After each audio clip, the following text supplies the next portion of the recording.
ಭಗವಾನ್ ಬ್ರಹ್ಮನು 5 ತಲೆಗಳನ್ನು ಹೊಂದಿದ್ದನು. ಆದರೆ ನಾವು ಫೋಟೋ ಅಥವಾ ಚಿತ್ರಗಳಲ್ಲಿ ಬ್ರಹ್ಮನ 4 ತಲೆಗಳನ್ನ ಮಾತ್ರ ನೋಡಬಹುದು. ಬ್ರಹ್ಮನು ತನ್ನ 1 ತಲೆಯನ್ನ ಕಳೆದುಕೊಳ್ಳಲು ಕಾರಣವೇನು? ಬ್ರಹ್ಮ ತನ್ನ 5ನೇ ತಲೆಯನ್ನ ಹೇಗೆ ಕಳೆದುಕೊಂಡನು? ಬ್ರಹ್ಮನ 5ನೇ ತಲೆಯ ನಿಜವಾದ ಕಥೆ ಏನ್ ಗೊತ್ತಾ? ಹೇಳ್ತೀನಿ ಕೇಳಿ. ತ್ರಿಮೂರ್ತಿಗಳಲ್ಲಿ ಬ್ರಹ್ಮನು ಸೃಷ್ಟಿಕರ್ತನಾದ್ರೆ, ವಿಷ್ಣು ಸೃಷ್ಟಿಯ ಸಂರಕ್ಷಕ ಹಾಗೂ ಶಿವನು ವಿನಾಶಕ. ಈ ಮೂವರ ಹಿಡಿತದಲ್ಲಿ ಸೃಷ್ಟಿಯು ಕಾರ್ಯನಿರ್ವಹಿಸುತ್ತೆ. ಬ್ರಹ್ಮದೇವನಿಗೆ 4 ತಲೆಗಳಿದ್ವಿ ಅಂತ ಪುರಾಣದಲ್ಲಿ ಉಲ್ಲೇಖವಿದೆ. ಬ್ರಹ್ಮದೇವನನ್ನ ವಿಷ್ಣುವಿನ ನಾಭಿಯಿಂದ ಅಂದರೆ ವಿಷ್ಣುವಿನ ಹೊಕ್ಕುಳಿನಿಂದ ಜನಿಸಿದವನು ಅಂತ ಹೇಳಲಾಗುತ್ತೆ. ಬ್ರಹ್ಮನು ವಿಷ್ಣುವಿನ ನಾಭಿಯಿಂದ ಹೊರಬಂದಾಕ್ಷಣ 4 ದಿಕ್ಕುಗಳನ್ನ ಗಮನಿಸ್ತಾನೆ. ಪ್ರತಿ ದಿಕ್ಕಿಗೆ ಒಂದರಂತೆ 4 ತಲೆಗಳು ಪ್ರಕಟಗೊಳ್ಳುತ್ತೆ. ಇನ್ನು ಕೆಲವು ಪುರಾಣ ಕಥೆಗಳ ಪ್ರಕಾರ ಬ್ರಹ್ಮನಿಗೆ 4 ತಲೆಗಳಲ್ಲ 5 ತಲೆಗಳಿದ್ವಿ ಅಂತ ಹೇಳಲಾಗುತ್ತೆ. ಹಾಗಾದ್ರೆ ಈ ಬ್ರಹ್ಮನ 5ನೇ ತಲೆಯ ರಹಸ್ಯ ಏನು? ಕೆಲವೊಂದು ಕಥೆಗಳಲ್ಲಿನ ಉಲ್ಲೇಖಗಳ ಪ್ರಕಾರ ಶಿವನು ಬ್ರಹ್ಮದೇವರ 1 ತಲೆಯನ್ನ ಕತ್ತರಿಸಿದನು ಎಂದು ಹೇಳಲಾಗುತ್ತೆ. ಇದರಿಂದಾಗಿ ಶಿವನು ಬ್ರಹ್ಮದೋಷವನ್ನ ಎದುರಿಸಬೇಕಾಯಿತು. ಆದರೆ ಶಿವನು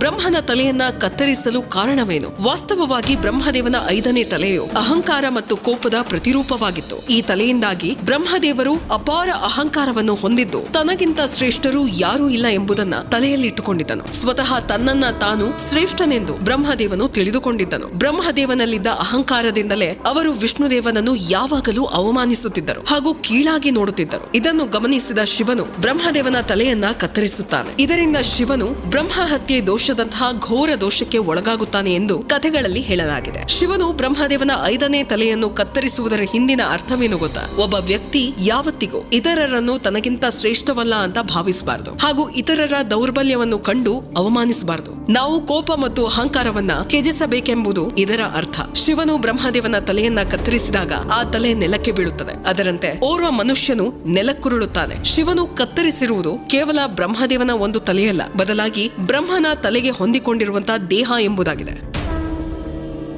ಇನ್ನು ಅನೇಕ ಪುರಾಣ ಕಥೆಗಳನ್ನ ನಿಮ್ ಜೊತೆ ಶೇರ್ ಮಾಡ್ಕೊಳ್ತೀನಿ. ನಾನು ನಿಮ್ಮ RJ ಮಾಧುರಿ.